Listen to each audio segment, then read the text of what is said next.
that's a little concerning. Let's go over there and see what they're up to. Also, how did they get this close to a tribal settlement? Huh. All the Fatui left in Natlan are probably the captain's subordinates. That basically makes them followers of one of Natlan's heroes. Still, once a Fatoos, always a Fatoos. Something seems off seeing them here. Let's go check it out.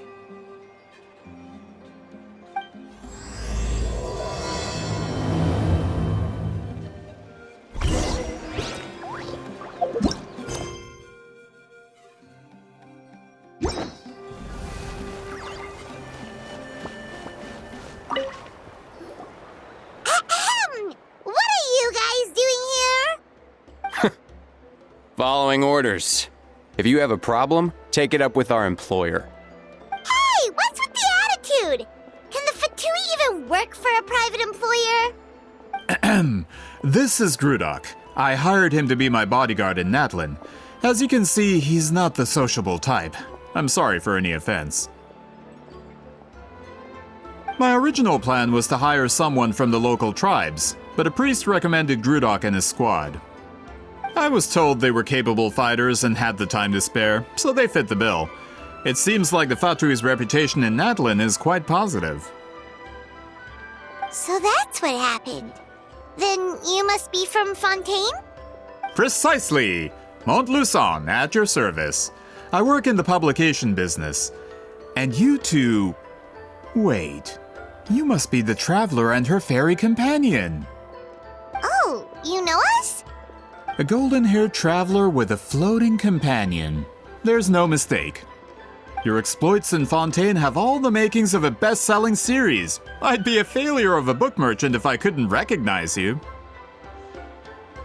Wow, we're really famous at this point, traveler. It's truly my lucky day. I know this is sudden, but I was actually looking for you two. You see, I have a favor to ask. So, you chased us all the way to Natlan? That's a little creepy. You'll be generously rewarded, I promise you. Well, at least he got straight to the point. Should we hear what he has to say? All right, we'll hear your request. You know the great shaman Sitlali, right? I need her help with something. Yeah, but the chances of her helping a random stranger just because we asked?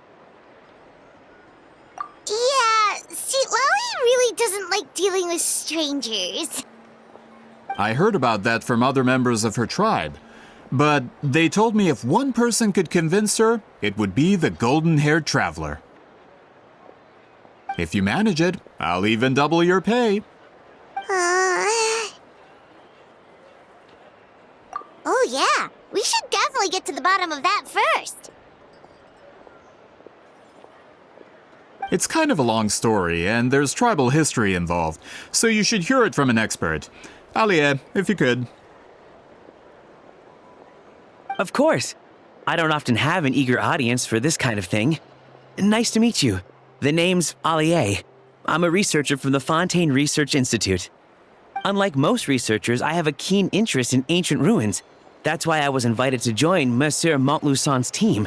Have you heard of the legend of the great shaman Huitzilin? Yes, according to local records, she was a color mystic who lived over 200 years ago, and the most adept in her tribe at using that particular technique. Out of all of her exploits, her most celebrated is the Battle of Seven Colors. According to legend, the battle was triggered by an abyss invasion, one of the most brutal in Natlan's history, even from a greater historical perspective. Amazingly, Natlan was able to turn the tide despite being at an extreme disadvantage. The key to victory was none other than a color Huitzilin created on the battlefield. The color was extraordinary, illusory in appearance while also seeming to possess physical form. Legend has it that Huitzilin used the color to construct a magnificent maze on the battlefield and trap all the enemies inside. This allowed her allies to launch a counterattack and ultimately secure victory. Anyway, that's the gist of it. We don't want to take up too much of your time. That story is the reason I came to Natlan. I often publish books about the history of other nations. They always end up faring well on the market. When I heard this story for the first time, I wanted to include it in my next collection, but historical records about Natlan aren't very detailed. We haven't been able to determine where the battle took place, or find any definitive evidence that it occurred at all. Even within the Masters of the Night Wind, people dispute the legitimacy of the story. Some believe it to be a myth. If that were the case, the story would not be fit for publication. But if you're just including it in a story collection, why does it matter if it never happened? Well, you see, the slogan for the collection is Restoring the Truth of History. Naturally, I needed to be factual. That's why I'm here. The Masters of the Night Wind are said to have a tradition of recording past events, so I wanted to consult their records. But I was refused access to the Obsidian Altar. Application after application, and all I received were a few ordinary woven scrolls with nothing to offer. Honestly, I'm just trying to promote their history, and they make such a fuss. According to my research, their scrolls are considered sacred relics in addition to historical records. Naturally, outsiders are rarely granted access. Not to mention, the scrolls we did get to review actually contain a huge amount of information. I just need more time, and I could... We've been over this, Alier. There's no need to waste time on those scrolls when we have a better way. Seat Lally, you mean? Exactly. You're well aware, I'm sure, that Sitlali has been alive for more than 200 years. That means she lived during the era of the Battle of Seven Colors. If she agrees to be my consultant, then no other historical records are necessary. Oh, that's what you want. So, what do you say? I'll quadruple the pay if it helps sweeten the deal. Well, it's not that we don't want to help you. Oh, right. The duty the chief gave us has a lot to do with wheat sealing. Who knows? The Battle of Seven Colors might lead us in the right direction. All right, we'll help you convince Seat Lally. Just let us do the talking, okay? Of course.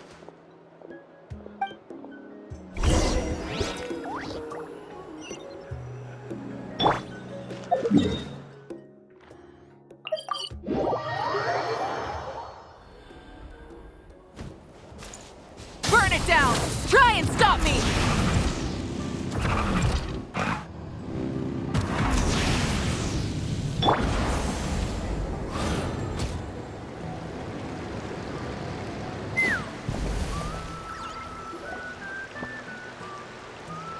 So, this is where the great shaman lives? A bit far from civilization, isn't it? I hope the person who pointed us in this direction wasn't mistaken. For someone like Seat Lally, it actually makes a lot of sense. Is this graffiti her work too? I wonder if it's a cultural practice. If I could just copy it down, We're here for a reason, Alier. As agreed, you two can do the talking, and we'll wait for you here. Okay, we'll go knock on the door. Hopefully she's not hungover.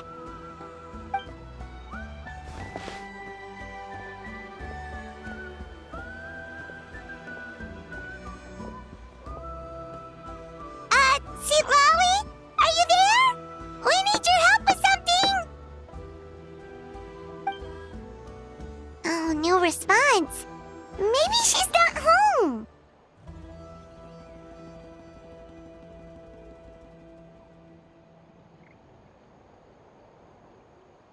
Oh, Granny Eatsley? Are you home?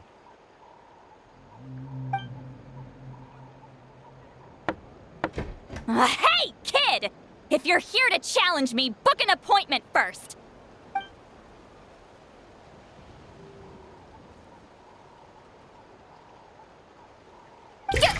Traveler!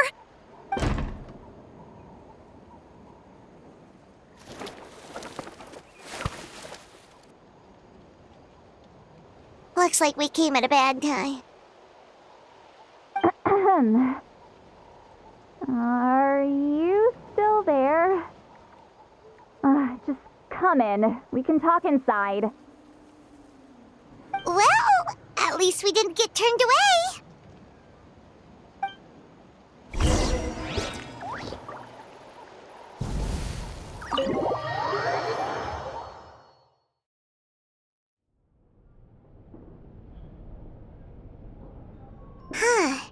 So this is where Seat Lolly lives. I, didn't have time to fully clean up the place. Complain if you want. Menial housework means nothing to a great shaman like myself. Besides, in light novels, people who keep everything neat and tidy are always too boring to be the protagonists. Also, I'm not a hermit. I'm just above superficial rules of societal etiquette.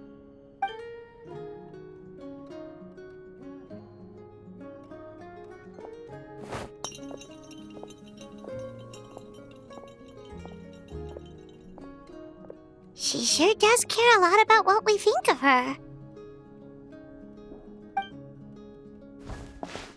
Oh, and that spell I used to transfer my senses to you, you're not still, experiencing the side effects, are you?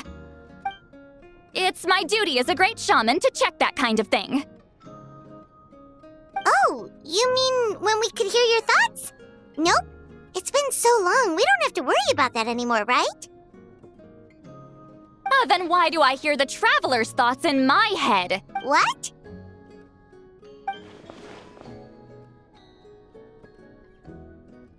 I can still hear you, you know.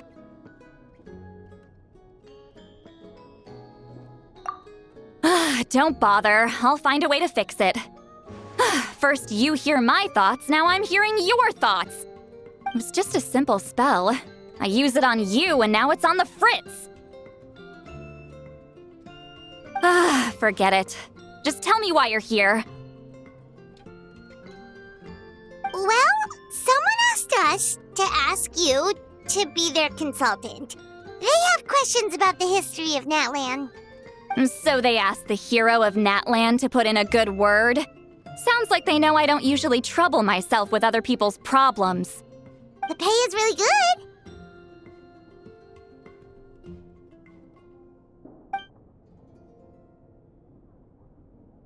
Doesn't matter. I'm busy. She sure doesn't look busy. Paimon knew this wouldn't get us anywhere. From you? Yeah, we were given a sacred duty to help your tribe weave a special scroll. Huh? So, you're the appointed ones this time? We were surprised too. After all, we have no idea how to weave a scroll like that. But with Chef Biram's help, we were able to make some progress. We still haven't succeeded, but we learned that the key to weaving the scroll is a special kind of color. The historical event those men want to ask about also involves color. If you help them, you might end up helping us too.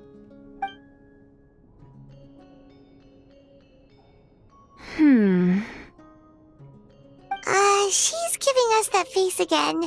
Did Paimon not explain things clearly? I can't decide whether this twist is completely out of the blue or if it was foreshadowed all along. Does that mean you won't help us? I need to think about it. Then there's still hope. Hey, what's the holdup? Just give us an answer already. You agreed to let us do the talking.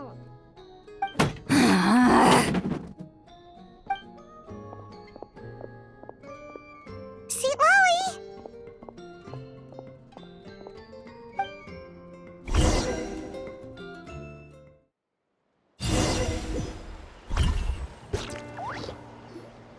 Stand down, Grudok. As your employer, if I tell you to wait, then you wait. Understood. You're the great shaman who's been alive for centuries? But you're so... Apologies for the disturbance. Grudok is a recent hire, so difficult to restrain sometimes. You're lucky you didn't force Sweet Lolly's hand. Well, since you're here, how about a discussion? Do you have any idea who I am? Did you think Granny Eatsley would be fooled by your little performance?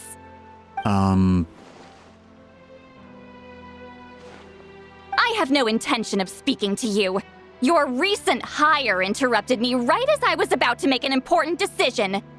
Pull a trick like that again, and I'll make your lives a living horror novel, except 10 times worse. That's all I came out here to say. Whoa.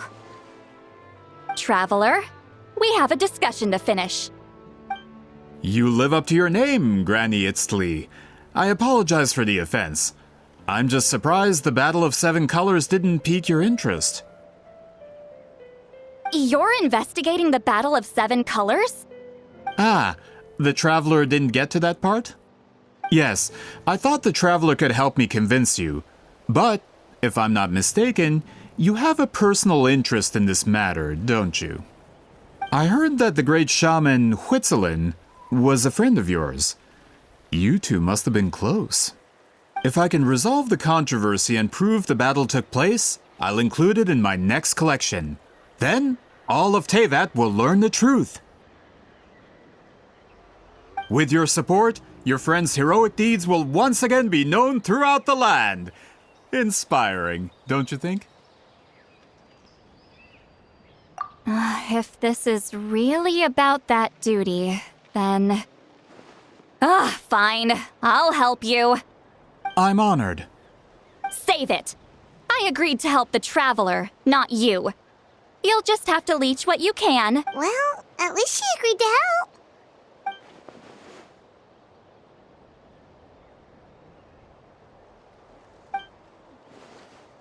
Who are you calling heartless?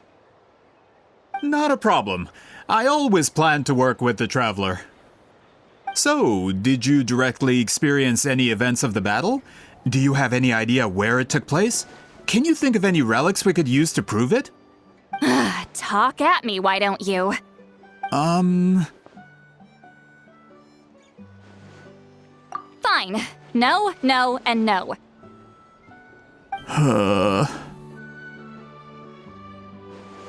I did live during the same era as her, but that doesn't mean we experienced the same events.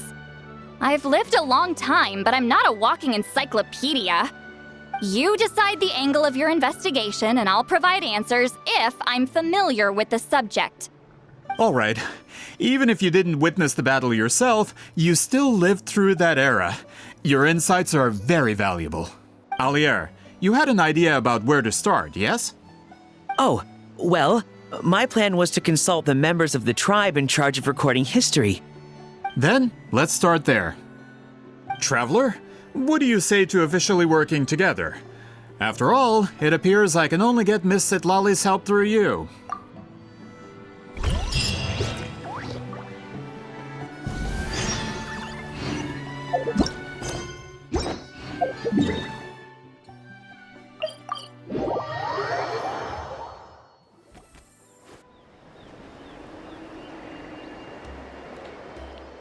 You don't seem super invested in this whole thing, Sweet Lolly. The Battle of Seven Colors is something I've only ever heard about. I know as much as anyone else in my tribe. But how? Weren't you alive when it happened? I wasn't there when it took place, and she never told me about it. That's how. But Molo-san said the two of you were close friends. The battle was legendary. Why wouldn't Huitzilin tell you about it? Close friends? More like arch rivals. Something Montlusan would know if he actually did his research. Did you see the graffiti outside my house? That's not my doing. All students from Huitzilin School of Shamanism must pass an extremely difficult trial before graduation, defeating me in battle. Those graffiti drawings are how they challenge me. Of course, none of them ever succeeded. So, after Wheat Ceiling's death, her students had no choice but to modify the requirement. Instead of defeating me, all they have to do now is last long enough. As my rival, Wheat Ceiling only had one achievement that surpassed my own, and that was the Battle of 7 Colors. I can only assume she had some kind of secret technique at her disposal. It makes perfect sense that she kept it from me. I'm a fast learner. Telling me about the technique is no different than handing it to me on a silver platter. As if she would give away her one advantage. Oh, that makes sense. Anyway, all of that is secondary. Like I said, I'm only here to help you fulfill your duty.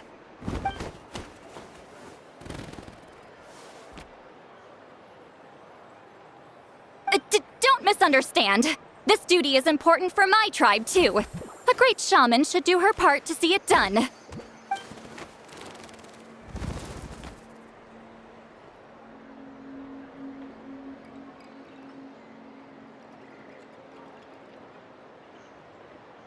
Excuse you?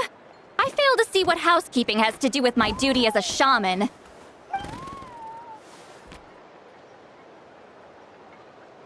Why is it that you're the one whose thoughts are exposed, but I'm still the one suffering? I need to get to the bottom of this. Excuse me, great shaman, but we have a situation over here. We could really use your help.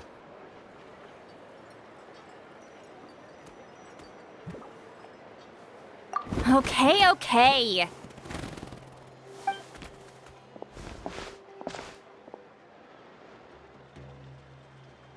Of course the Battle of 7 Colors happened. The woven scroll proves it. Wheat Ceiling used a mysterious color to construct a maze and trap the enemies inside. That's just your interpretation. There's more than one way to understand that scroll. Besides, constructing a maze out of color is ridiculous. Wheat Ceiling was one of the most powerful shamans of her time. She definitely could have pulled it off. That's the biggest problem. She had students. Why not pass it down? A technique that powerful? And no shaman since has ever used it? Her students are keeping it a secret, of course. If you knew a technique like that, you'd be a fool to show it to just anyone.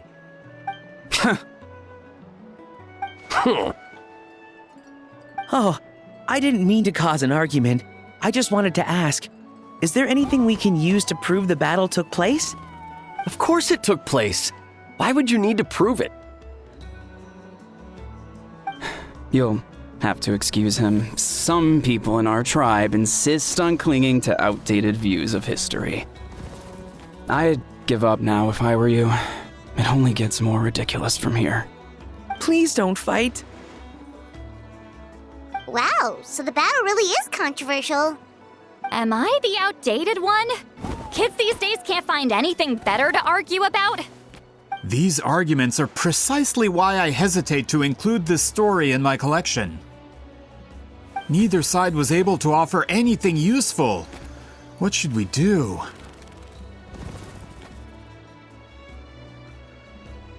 Wheat Ceiling was a passionate teacher. We were opposites in that sense. The technique she used in the battle must have been her masterpiece. There's every reason to pass it on. Still, if the technique is powerful enough to single-handedly stop an invasion, it also makes sense that her disciples would keep it a secret. We should check with the students from her school. If we can confirm the technique exists, we can deduce certain things about the battle. But as far as I know, most of the shamans from her school occupy high positions in the tribe. Not the type of people outsiders like us can speak to on a whim. Right. The obsidian altar is off limits to you. But, if I go... Is there a problem? Most of Wheat Ceiling's students are respected priests in the tribe.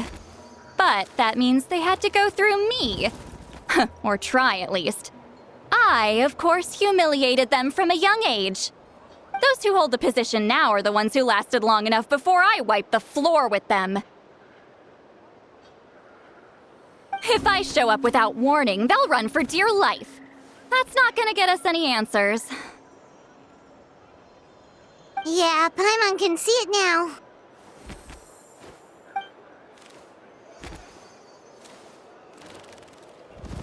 Hey, don't jump to conclusions. That was just a metaphor. Only you have the guts to joke like that with me, traveler. Fine, I said I'd help, so I'll help. But don't blame me if it goes wrong. All right, the rest of you can wait for us here. We appreciate the help.